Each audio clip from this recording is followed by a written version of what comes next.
Welcome to another episode of Exploring the Vintage NFT Space with Zero G. I'm really excited to have Mike and Hami here from the CryptoTitties project. Thanks for joining me today, guys.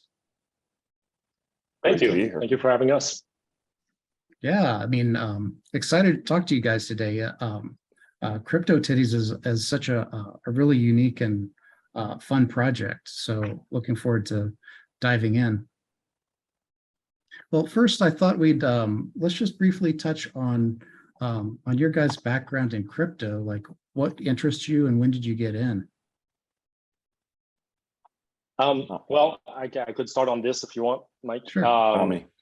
I started beginning 2017 and then I got into the ICO. I got the world, which was a big thing back then, and then I got just the idea of like the power that decentralization is giving us, playing Monopoly differently, right? Not being like just going around with this like unlimited max supply money created by the Federal Reserve or whatnot, like the fiat system being just kind of just weird. So I understood that it was a very powerful technology. And that's when I got in, and then and the ICO wasn't like doing so well at the end of toward the end of 2017. I was like, ugh, and it was the SEC was hitting it pretty hard, and then which understandably there was a lot of bad stuff, a lot of shit coins going on there. Sorry for the, and then meanwhile I saw the NFT coming up, and I got interested in the NFT, but I did not quite understand it fully. I understood it's kind of Bitcoin with an image on it, and then I was like, okay, what's the point? And then well, I'm not gonna go in the NFT just yet, I guess, but yeah, that's kind of part of the story. But go ahead, Mike, if you want to start just crypto itself before we dive into the NFT, which is other universe. You kind of you were the very first person I ever had the conversation with about crypto and about any crypto, about anything crypto. I had only done research and known about it from reading about it on the web at the time, on the information superhighway, and I knew about it before, but I didn't got it. But when you invited me to the conversation, you were really informed. Like you had a deep philosophical understanding of it that we went over it for weeks, and I was not grasping it, and nonetheless we worked on the projects, and I like things that I don't understand. I lean into the discomfort. That's sort of my go-to for anything that I'm doing, and because I like to move things, I like to work at that edge, that avant-garde, forward edge. And you had came up with these things, and then we talked about everything at that time. This is 2017, so when we were talking about the different wards, that coin, and then that program, and then CryptoTitties, of course, and then how that evolved, and then also Collectiverse, which is what you're working on now. So it's so amazing to me. There's no way I look back at 2017 when we were having these discussions and crypto collectibles and everything. There's no way I would have foreseen this. And yet I have to say, I really haven't really acknowledged this before, Barry, but wait, Hami had a better grasp of it than anyone that even I talk with today in 2017. And so that was of course I was interested because I love that sort of intellectual discourse, and here we are in the future. It's really a paradigm shift. So I totally know what you're talking about. Like for me, it was both a paradigm shift going from fiat money into, or even hard money into crypto, and then it's also another big shift to get that to really get NFTs. It's another huge, at least for me, it was a big flip, right? So yeah, that's a lot to go through in 1 year. Oh yeah, it's kind of funny to the philosophy behind it, and then going to CryptoTitties, which is kind of it's kind of just and people that, you know, every time we introduce a project, we always have to kind of show, because it sounds, you know, it's just, there's a little bit of a Puritan aspect to, in general, American culture, I'd say a little more perhaps, but in general, like it's a little bit of a taboo in many culture.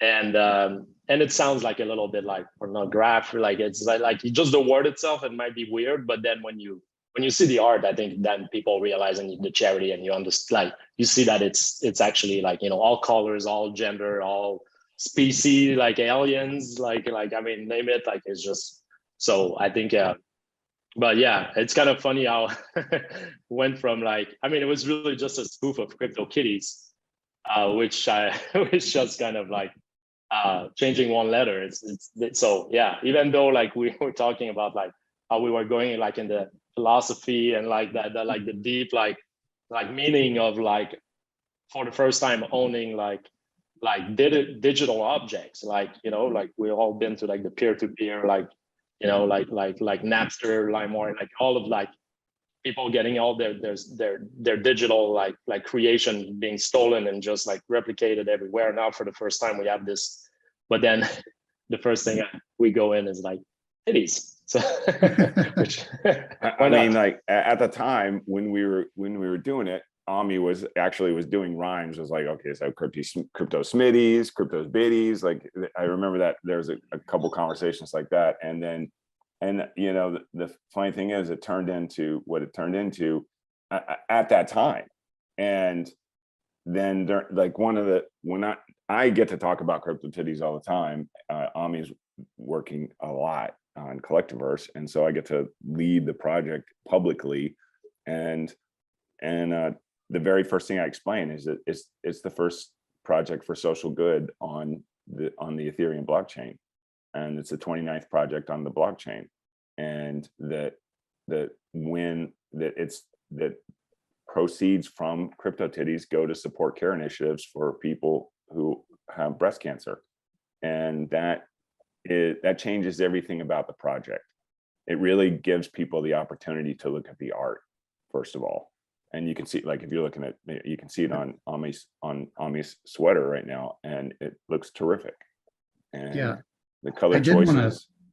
I did want to bring that up. So for Hami, you created the artwork for CryptoTitties. yeah. What was your background as an artist? So I studied graphic design, and back in the 90s, so graphic design and web development, and I since then, like Mike was then I moved in the Keys, like when the web was like when the web went like, oh yeah, the web is never going to work, right? That big crash, that big web 2.0 crash back in the days. And then I was like, all right, well, I guess I'm not going to be building the World Wide Web. And so I completely pivot and did a completely different. I started like a landscaping company in Key West, like just off computer, no computer in my life, just moving trees around. I planted so many trees, and it was fun. And then eventually when it started, I sold the company back, and then I was like, start working for Mike at Voodoo. And then we started with like doing like, you know, website like development, like, you know, like I got back into it. And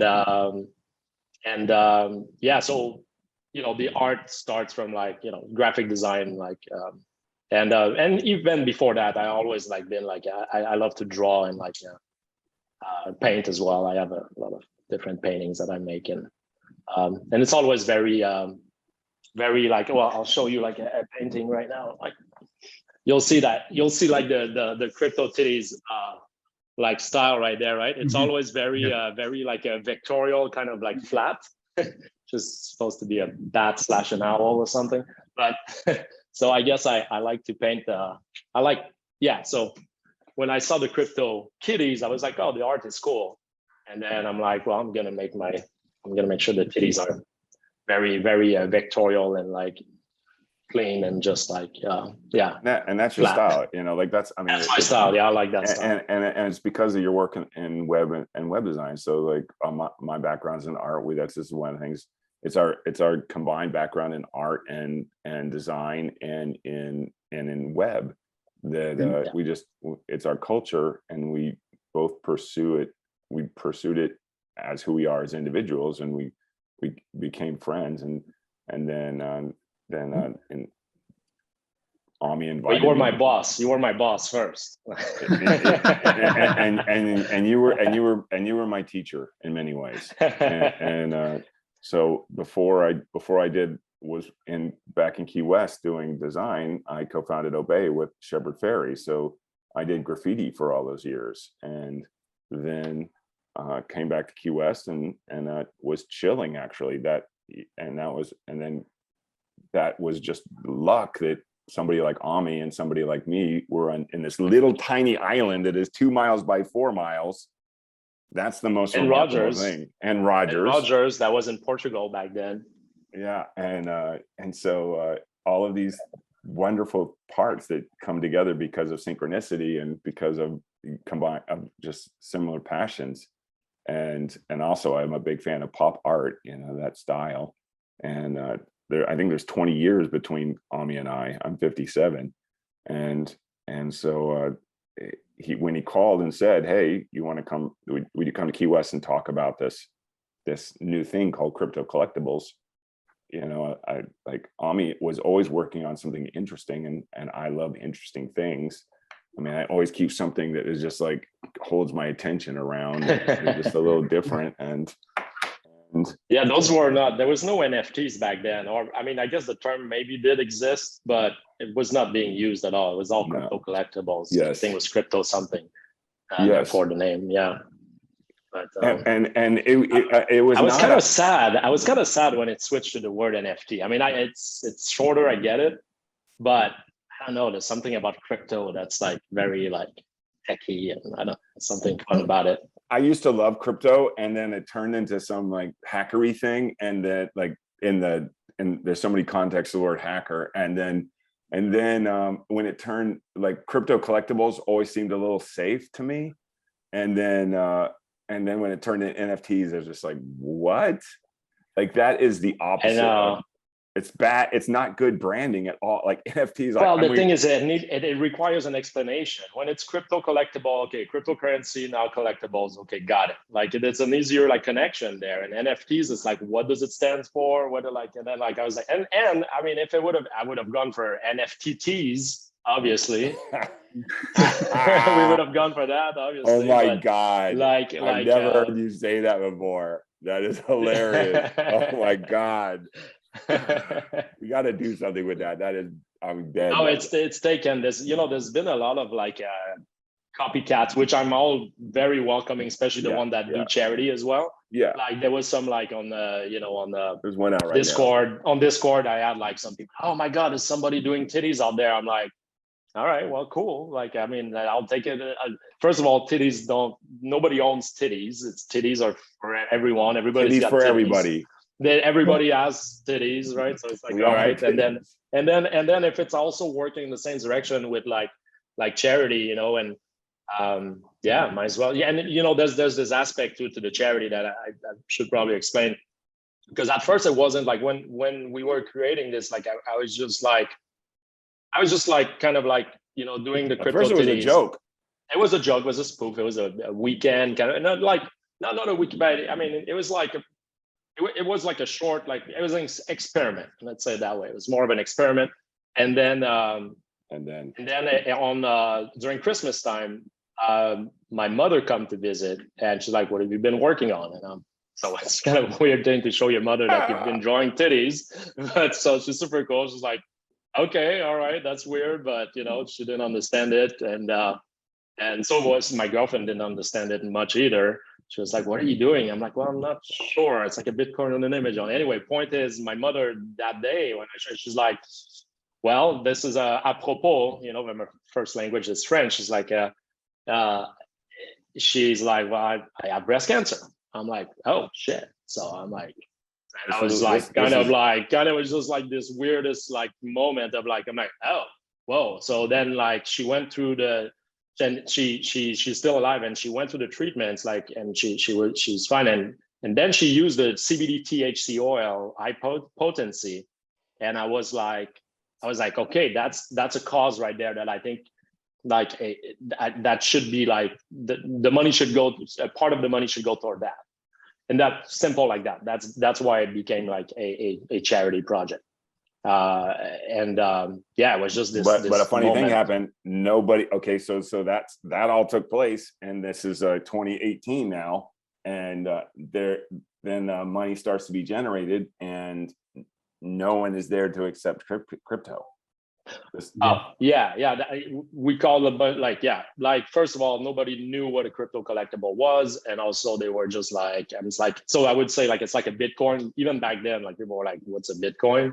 Today, it's like pretty accepted, but or understood ish. But yeah, it was like so yeah, the money just like stayed dormant there in a wallet and just till and Mike actually found the breasties through like that was great because they had already one of the founder, the Board members, the board member, they were familiar with it already, so but we still had to convince the whole board.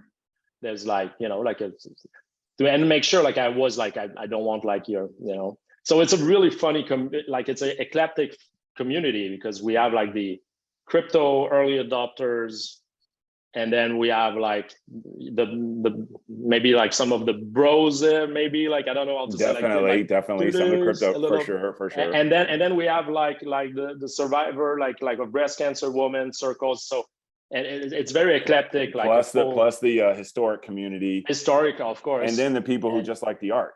So it is really right. and there's only 144. And everybody gets along, so that's good because I was worried at first that like, you know, that maybe the charity aspect and the board was worried about that too. They were like, well, that could be a little bit like vulgar or whatnot, but it worked out good. So I did want to bring up though, you know, one, I really did, when I found out about the charity aspect of your project, I was really blown away because, like, to your point, Mike, I had never heard of another old crypto project that had any sort of charitable giving. So that's really cool.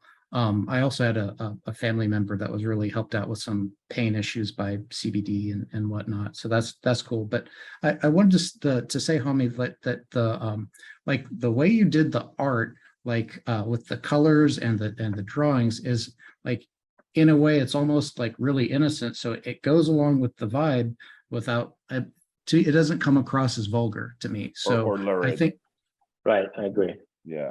Thank so you. I think you really pulled it off, and again, it keeps it fun and lighthearted without you know, without really turning off a lot of people. So I think anyway, I really love the colors and the designs you used. I think it's super rad. All right, cool. Thank you. Yeah, I appreciate that. Yeah, that's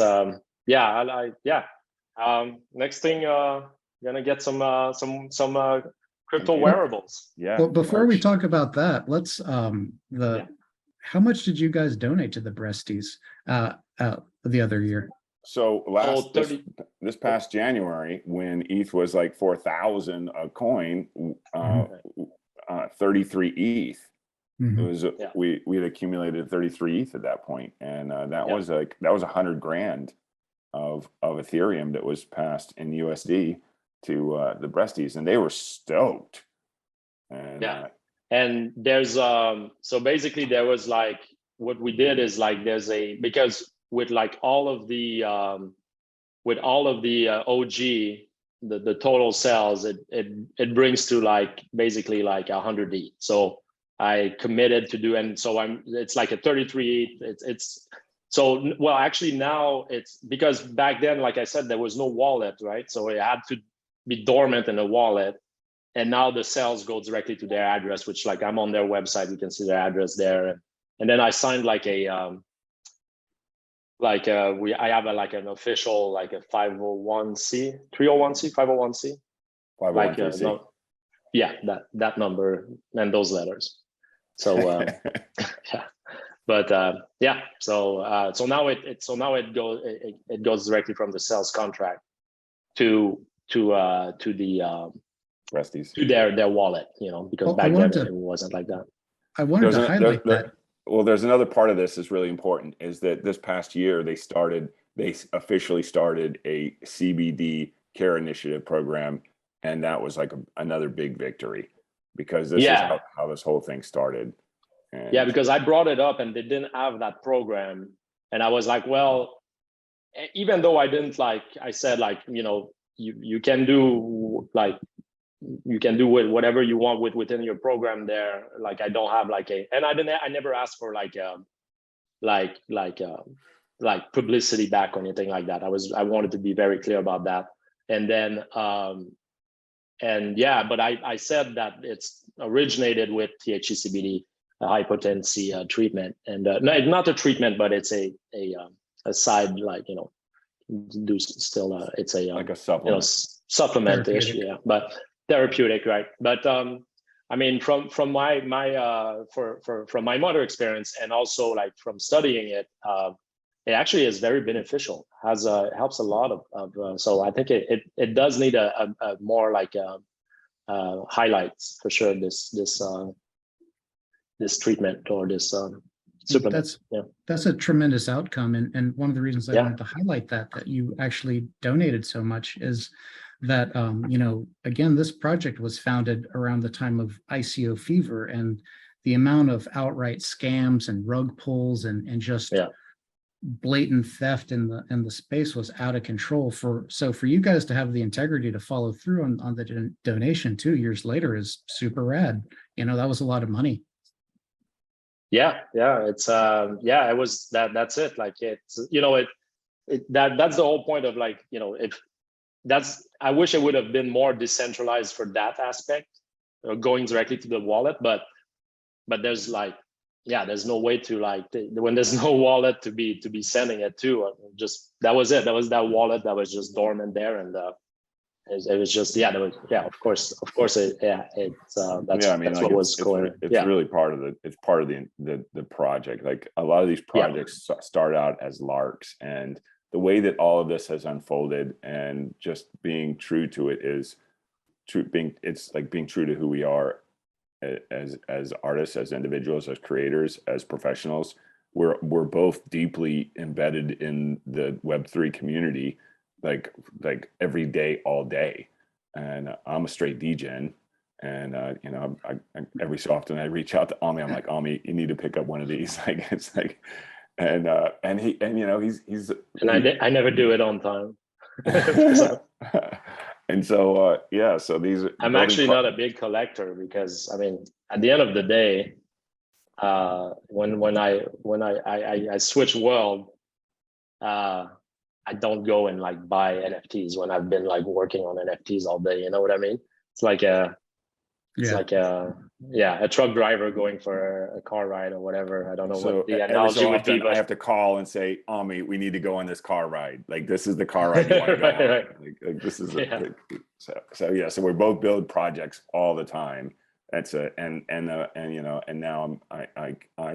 I've been an astronaut teacher during this whole thing, and then I just got selected to be an astronaut in training, and now and Ami's got Collectiverse being built, which is a project we discussed in 2017, and he's remained pretty true to the vision of a multiverse experience where people get to build basically their own sandbox multiverse on individual exoplanets, and they're on, like he said, like you just said earlier, their own Decentraland on their own planet. And it reminds me, I'm a big, I don't know if proponent is the right word, but I've been familiar with multiverse as a concept because I'm really into science fiction. So I read Neuromancer by William Gibson and Snow Crash by Neil Stephenson, which I just reread, and Ready Player One by Ernest Cline. And then recently, William Gibson wrote The Peripheral and Agency, a follow-up to The Peripheral, and it is all about that. And these are things that inform the work that we do in creating stuff. And so, and that's part of this whole thing. And then again, like my background, my direct connection with space and science. Well, Ami has that exact same thing in a parallel way. Like, what was your dog? Your dog's name was Gaia, I think. Yeah. I grew up in like so like Mégantic, it's like in Canada, in Quebec, and so I'm like at the land where I grew up is like the highest point of the region there, and then we have like the observatory, and the UNESCO actually created a protected sky, because you can see the Milky Way like every night there. You know, so I grew up like telescope, like always like looking up, and yeah, it's so like they even pass a law like you gotta have those lights, like all the lights needs to be down. It's very rural, so there's not that many lights really, but all the city lights and like the you know the road lights, they all need to be down, and it's all like yellow lights, like the low emit. So it's a super clear sky, you know. So that's that's how that influenced me. And so now that in that's like nice. in Collectiverse, which is being built, which is what we were discussing it at the same time as CryptoTitties, and it has actual legitimate exoplanets, like valid math, science, and all kinds of things like that. That's really core and integral to the project. And these are, and then another thing is keeping the connection with CryptoTitties, so the CryptoTitties is embedded in these other projects to the like it's continuing to add value to the community, to the holders of CryptoTitty, which is, I don't know that anyone ever expected that, to tell you the truth. I think that people got it for whatever reason. I think that people like yourself, Barry, foresightful and understand the value of historic and vintage NFTs, picked them up. That they really picked up last year value wise. And then the height, I think at the height so far was like, I think that was it 15 or 17 ETH, the highest sale of a CryptoTitty? I thought it was 17. No, it was 20. So now there's like 21 of the originals left that have not been minted yet, and they're on contract. They're 15 ETH a piece, and then 25% of the sales go to the breasties, and then we just keep on doing it. We know that it's the 29th project on the blockchain, on the Ethereum blockchain. We're 9 days after Ether rocks, and we're in no hurry to have anybody realize what is right here, because we continue to build and work, because we both are real dedicated proponents of Web3. We could have deployed before EtherRock, but then it was like Christmas, New Year, you know, it was holidays time, and it's just like, you know, my girlfriend was like, no, get off the computer. And then I was like, all right, whatever. But if I knew the importance of the date, so I mean, you know, whatever, it is what it is. I mean, we're the first project of 2018. I mean, it's the greatest thing in the entire world. I love it. But if you look on Rinkerby, actually, there's you'll see like beginning of like, I think like end of November, December, maybe even October, maybe, I forget. But there's few of them on Rinkerby. Yeah. But many of them actually. But that time frame was just like, it just happened to be that way, you know. And so now building these other things and bringing CryptoTitties into the future as a brand, as an identity, and and acknowledging that the people who were foresightful enough and tasteful enough to pick up the projects, who understood the value, including some of the crypto bros who are like titties, and like, cool. Like, everybody gets to win. Place. And that's cool. And so then there's another project that is Circle. It's live right now. We got so we're about to like release like we're about to start the marketing for it, but it's already deployed. But yeah, basically it's a private club with so it's an actual physical location, an hotel club in Miami. The first club is there, and basically there's like 5,000 membership there. But and then you can buy the NFT, but there's also like other projects coming in from the community, right? So, and you basically, you can, it's based, my co-founders are like it's based on like their founding members Soho House. So it's based on like the Soho House, and they build hotels and a lot of like over 200 hotels throughout the world. And so that's what they're bringing on and then like where I'm doing like the MNFT, which is a membership NFT. And then we have the RNFT, which is a reservation NFT. And basically the members can then like, they get to buy the rooms like 50% ahead, 3 months ahead. They can buy the rooms for 50% off, and then they can resell on it's an NFT marketplace to resell the keys, which is like one room, one night.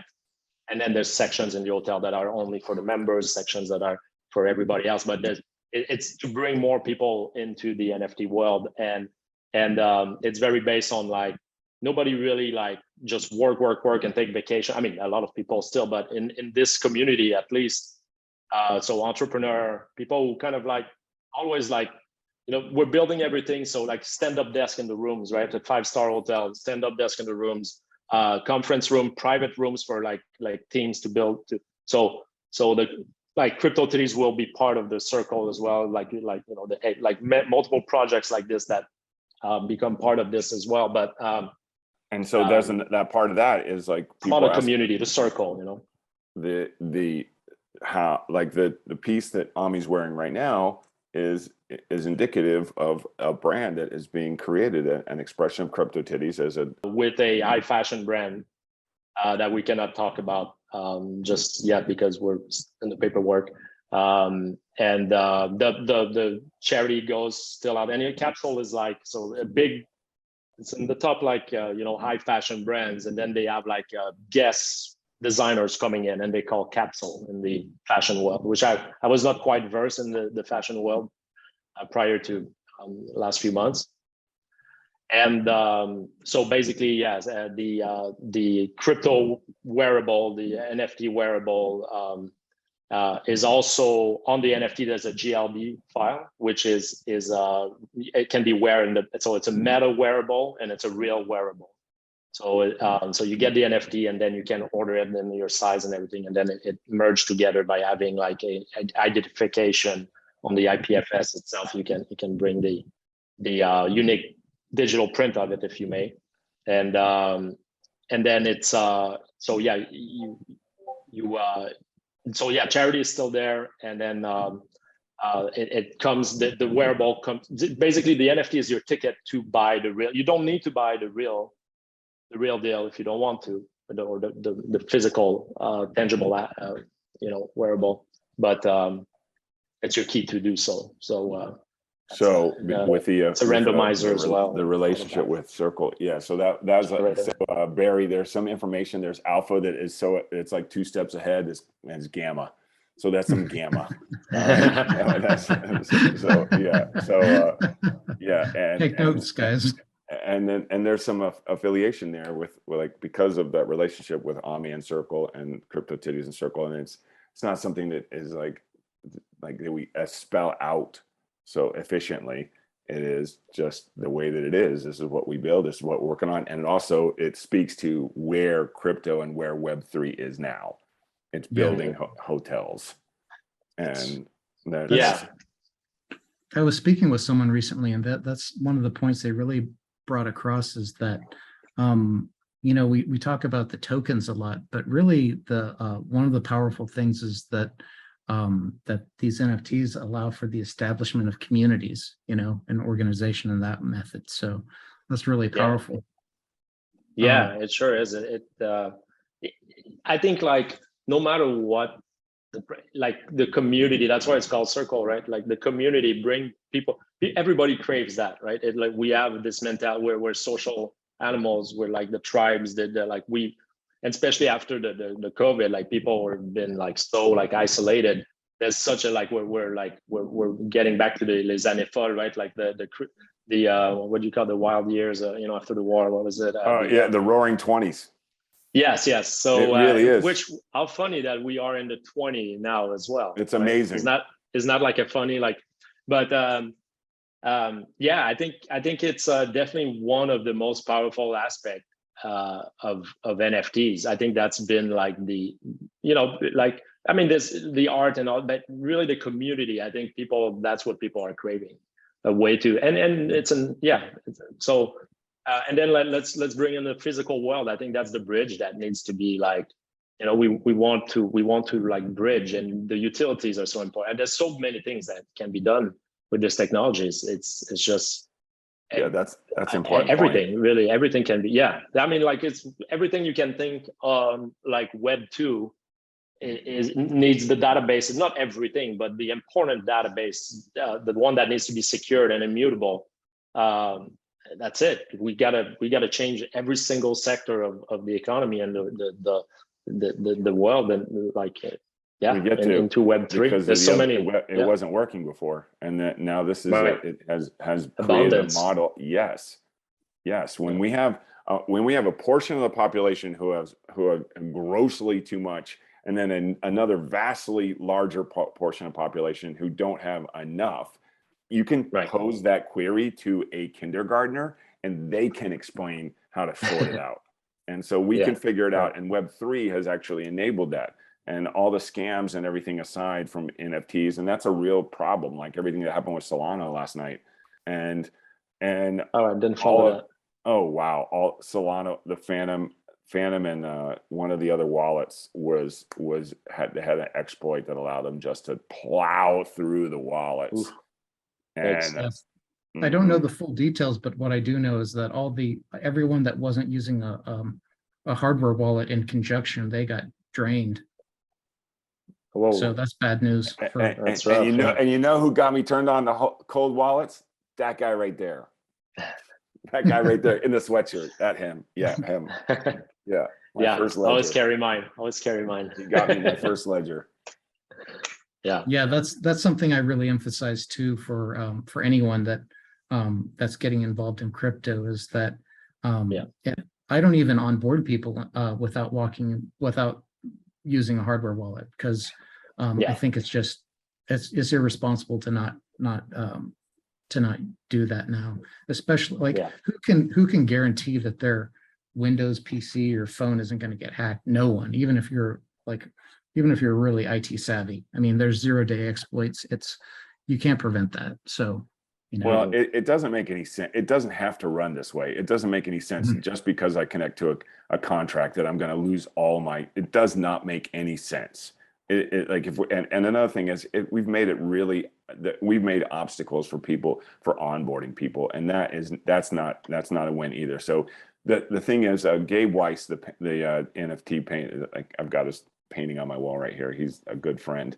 He has this saying. He said this year. He said, if you're here now, you're early, and if you're here 3 years from now, you're early, because we're still of course it's going to be difficult in the beginning. We're not.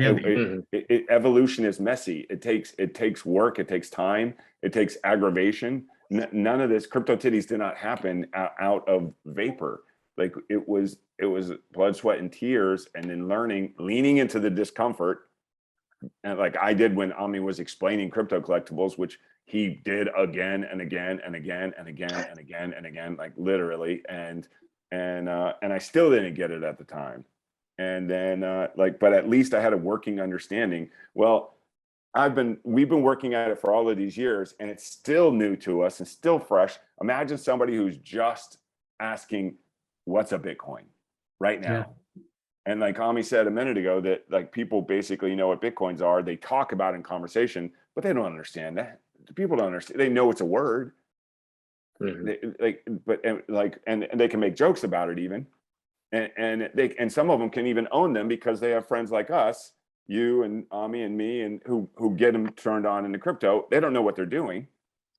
And so that's the thing. My son is 11, and he went to NFT NYC, Raphael, with me this year, where they announced that I got selected to be on the first commercial crew for Uplift Aerospace. He was there for that whole thing, and he was walking around asking people for a Bored Ape as an 11. This is somebody who cannot break down how many quarters and how many dimes are in a dollar consistently. Like he sometimes gets it. He got an ape board. He got a skateboard. He got all kinds of stuff. I've never seen so much merch. Like he was just having bags of So yeah, it was cool. Oh yeah, awesome. Hami was the best uncle, man. You don't even know. Like so here he is. Kid. He's got me as his dad, and he's got Hami as his NFT uncle, and like he's just living the life. at NFT NYC, and at the same time, First time in New York, that was fun. and first time in New York. Oh my Yeah. gosh. And so, Yeah, that was fun and for first him. time with COVID, pow, NFT NYC, yay. And so all of these things, like this is somebody who is this is an 11-year-old, it's all going to be natural to him. But for us as grown-ups, it's a totally different, it's as alien as if somebody landed from another planet. Yeah, I mean, it's kind of hard to imagine now. These kids have grown up never not having high-speed internet and mobile phones and like Google. Yeah, exactly. It's always been there. So they can't imagine like not having it, using a paper map or anything like that. The iPhone arrived before Raphael. Like Yeah. Raphael, like, so he's always had one in his hand to play with. His neural passageways have formed around us. And now he's asking me, can I mint this piece? Because he's a painter. And we have conversations about that because like I'm not only into this part of it, I'm into the art, and we get to talk about that part. And I don't want him to have, he's minted one piece and he sold it immediately. And I don't want him to have an experience where he looks back on the work that he created and he's embarrassed by it, or he sees it as a cash grab or a ETH grab or whatever. And I'm just not into it. And so we have the discussion about that. He listens to me on Clubhouse calls. He listens to me in Twitter Spaces. He's present for these conversations. And that conversation that Hami had with me and that led me to be connected and embedded in the philosophy of crypto and Web3 is the conversation I have with him now. That's yeah, cool. I think like there's something that we need to never remove from the message there. It's like that decentralized, like, yeah, those cold wallet, like they're very important, like to have a hard wallet and like be like you're in charge of your own destiny, in charge of your like, and the whole concept of like not having a centralized place where those digital assets live and you actually own them. It's so important. And I feel like, especially in the gaming, like you're gonna see a lot of like, and not all blockchains are equal. There's a lot of I'm not gonna name any, but there's some blockchains that are very centralized, and it's like we like without. I mean, I'm maybe too much of a purist sometimes when it comes to that, but to me, it's very important to keep that message alive. Yeah, if you don't have real decentralization, then you're better off served with just a database, right? Exactly. Yeah, exactly. So for decentralization by itself is inadequate, and centralization by itself is inadequate. And having extremes of both with all the variations in between is the way forward. Because when people can lose everything overnight, instantaneously, without any repercussions, that's the disadvantage. When I can send currency to someone overseas instantaneously and change lives, that's the advantage. I mean, that's the thing. I don't need when I got to send someone money via Western Union last year, and then and then Western Union called. They wouldn't let the money through. I called them and like, have you met this person in person before? I'm like, no, but we've worked together for years. So they're like, well, we're thinking this might be a scam. I'm like, first of all, I'm Googleable, so you can figure that out right in front of you. Just Google my name, and you can see my connection to everything you're talking about. Secondly, you're saying that because I never met them face to face, that's a problem. And I said to this person, I've never met you face to face. Worst off, you're justifying to them what you're doing with your money. It's ridiculous. No one's and they're like, well, we're going to give you your money back. I said, well, I had to drive somewhere to deliver that money, so I presume that you're driving it and you'll be at my door in the next 30 minutes bringing that money back to me. And that was exactly the problem. That is the problem. There is no way that anybody should be in between me and the delivery of my money to whoever. No way. If I mean, I'm not harming anybody, they're not being harmed. Nothing illegal was being done. It was actual supporting someone who was falling between a crack, who needed that support that day. And I had to ask permission to help somebody. No, sir. Yeah. No, ma'am. Yeah, screw that. It's unacceptable. It's a bad model, and that's why we exist. Exactly.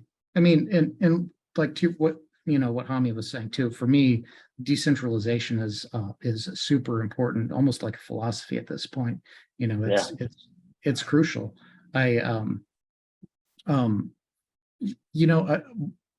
brought up the Solana issue, and to your point, that exploit could be so bad that it jeopardizes Solana as a whole, because those ecosystem. wallets, it's a young community too. It's a young community, and it's like we don't want them to be like stigmatized by it. Like we don't want them to be like traumatized by it. Like we need the it's a young community, how right? many does it happen to Solana? Oh my gosh, it's like it feels like the Solana membership fee.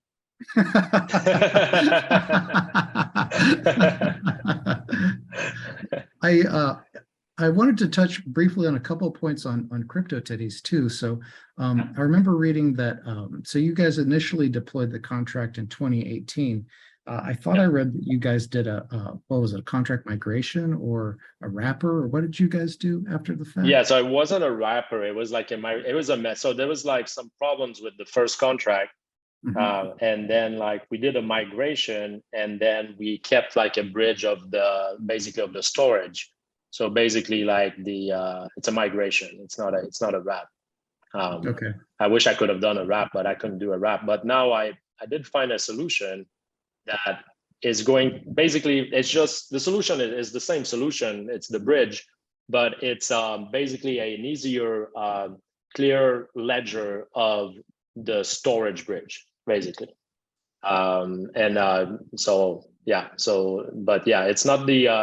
It's not the traditional like CryptoPunks wrap, for instance.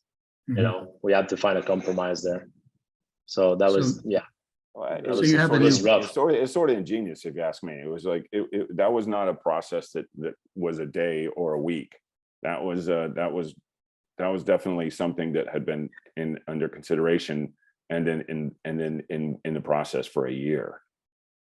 Well, the thing is, when it like resurfaced, because it was kind of forgotten for a while, like, and personally, I don't go on Discord that much, or on social media, for that matter.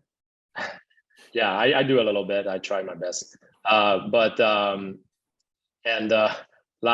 for quite a while, I was like, I had just not forgotten, but we went through the 2018 like crypto winter, and it was like, okay, well, that was fun. And then like, let's say like, got into other projects, like did like augmented reality, like crypto projects and all kind of different stuff, and Web3 stuff. And then I saw the NFT like first like peak coming back up, like that was like, when was that? Like last year in like spring, the NFT spring, first NFT spring. And then it may have been around March. It was spring, and then it started shooting up. Anyway, people were writing in like all cap on Discord, "Where are you?" Sorry guys, I skipped. Like I was just not there. I was kind of absent for a while. Deep freeze. Yeah. And this was like an old contract. This was like an ERC 721 like beta, basically, and there was no IPFS connections back then. So that was just not even an option. So it was like, and then in the midst of like doing that, doing the bridge and everything, at the same time, it's just the people were just like, it was just like crazy, like it was just scooping, like, yeah. So I was just and like minting. Yeah, exactly. So I was just like it was rough, because it was just, I mean, not rough, but it was like a lot going on, it's like bing bing bing bing while you're trying to work. It was intense. It was intense, yeah. So it's just like, you get like so many messages, and while you're like trying to work, you're like always distracted. So it's like, but And it went yeah, on for a yeah, while, it's and good. then Yeah, it it's good really took experience. dedicated thought on Ami's part. Like he and Rogers worked on it dedicatedly for weeks. That when they Yeah. really put their mind to it, I would say it was 2 months of nonstop to get it right. What do you mean Yeah. by shared storage between the two contracts? So basically, there's like a metal store. So this is the problem right now. It's hard to see it, but you actually like it's keeping track of like of the prior token, right? And then like so there's a solution right now that is coming up that is going to make it like easier to understand like when it was frozen, because we have a clear understanding of exactly when the bug happened, and then we're like, okay, now like we need to like to migrate, and then like freeze the time there. And then so right now it's you can see it, you can actually if you dive in and you look at you can see it in the ledger, but there's a way to like represent it better now, and not only represent it better but actually like seal it, if you may, yeah, that's it's just going to make it easier to like to see the bridge now. I found a solution for that, working on DeFi. Like I found a way to do it. Oh, cool. And what was the bug that you guys ran into? Oh, it was terrible. It was like basically we were missing some function of like transfer functions, and it was just a bad bug. It was like it was just like there was no way to wrap it with the conventional wrap, so it had to be a migration. So that's what happened right there. And but that's the whole point of the ledger. You can see exactly what happened and what's happening now, you know. So overall it's easy to see, like, you know, there was no like mixing of like there was no wallet mix and anything like that. So sure. Yeah, but yeah, still it was like there was. I mean, like, to me, this is one of the most interesting parts of the project. It was like as projects develop. Yeah, I mean, but still, like it really is, and because of like it kept the integrity of the project. It kept the integrity of the everybody involved was involved, and making sure that the value of the collection itself remained in integrity, right? Like, yeah, there's a long vision here, and yeah, if you go on OpenSea, you still see the original. I think when you pull up the tokens, it still shows the OG mint date, I believe, right? Yeah. So yeah. I actually pulled so that was an attempt to do the bridge there in a IPFS like transparency to like, so you can actually see the contract of the migration. But now the way it's gonna be done is going to be even easier to track it. Like it's basically a timeline.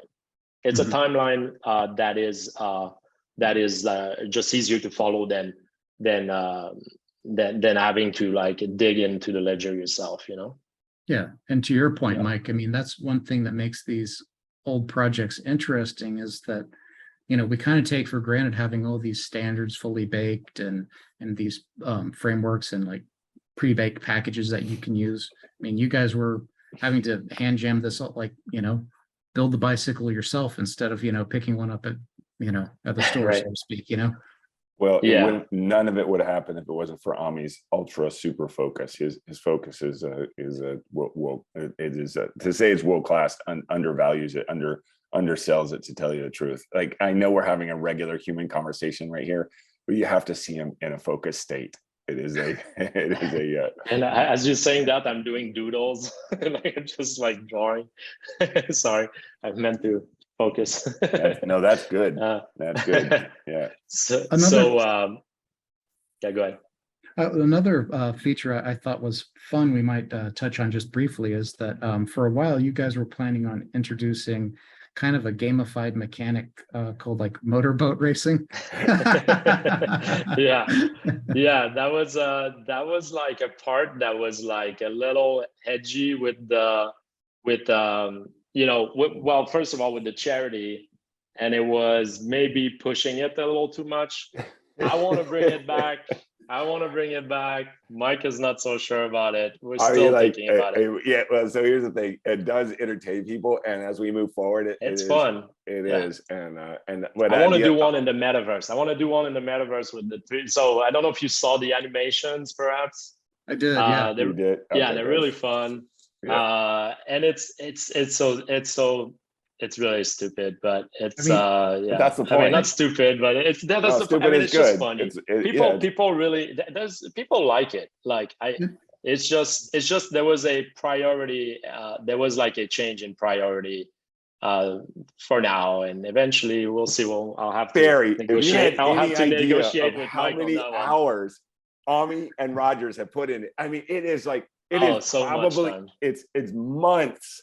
It may be a year's worth of hours. I'm not even kidding, because not a year. It was 3 months about, but so basically like of 12-hour days.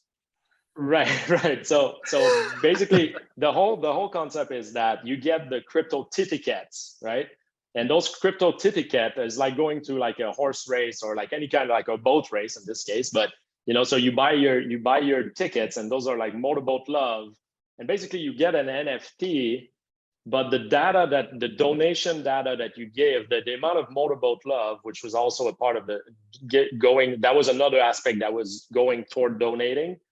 And then the more, it's like, basically that's like the gas, right? The gas, the amount of Motorboat Love you get from people voting for you or giving you that Motorboat Love, it multiplies with the final price, the last sold price of your CryptoTitty, which represents the engine, if you may, in a motorboat. So if you get a lot of gas and you have a very powerful engine, then you can win the race. That's basically the basic of the smart contract, how it works. But one of the problem was to actually create the lazy min CryptoTitty and having this data come on top of it, on top of being a lottie file converted into an animated GIF, right?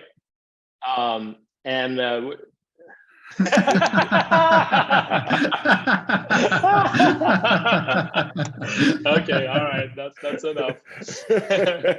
But yeah, pretty much exactly that. So I wanted to bring up though that I saw the video of the and I kind of dug in a little bit into what you're trying to do with the tokenomics, and I thought it would be fun to just strip out all the tokenomics and just allow people to just play to just do the motorboat race without all the tokenomics, because I thought it was super cute what you guys were doing. Yeah, and well, yeah, cute is definitely the word. It's maybe the thing is like it's not that. I think like now, like with the experience, it's been like over a year now, I guess. Yeah, it's been man, I lost track of time with the whole I think everybody lost track of time these last 2 years, but I think now we actually like there's we mastered some of those technologies now, so I think we'll be able to bring that. But yeah, maybe like simplify it and make it less. There was also like it was making it a little bit of a big money winner race, like the whales winning for sure, kind of. So the tokenomic behind it was not perfect.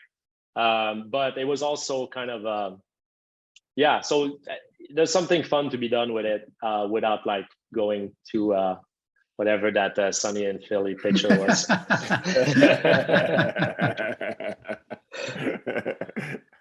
And I'm really excited to see the stuff that you guys are working on with the wearables and the metaverse stuff.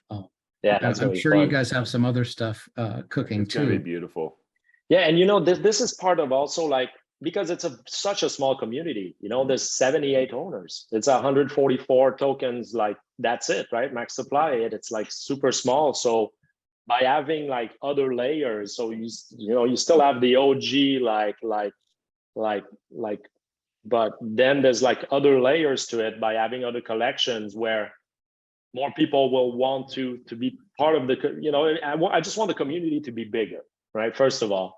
And then, of course, if you have an OG CryptoTitty, then that's great. That's like a very like rare and like, they're rare. But I want the circle to be bigger. That's the point. I want more people to be able to access, And have fun. you know, and have fun. Yeah, exactly. That's why it's support a good cause. CryptoTitties.fun.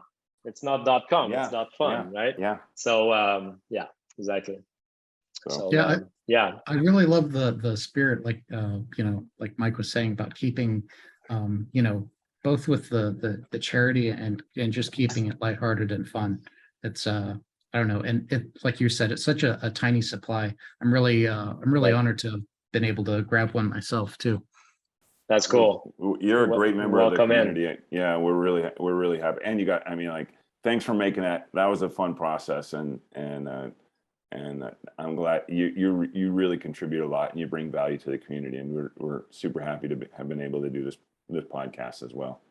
Yeah, We need to do a get together soon. I mean, definitely at the Circle Hotel we will, but even prior to that, I think we're going to do one at Art Basel. Art Basel. That's right. Art Basel is good. That's it. That's the one.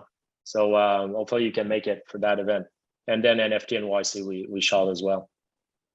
yeah. So I mean, we've covered a lot about, you know, your background, some of these projects that you're working on besides CryptoTitties. Is there anything else that you guys wanted to touch on?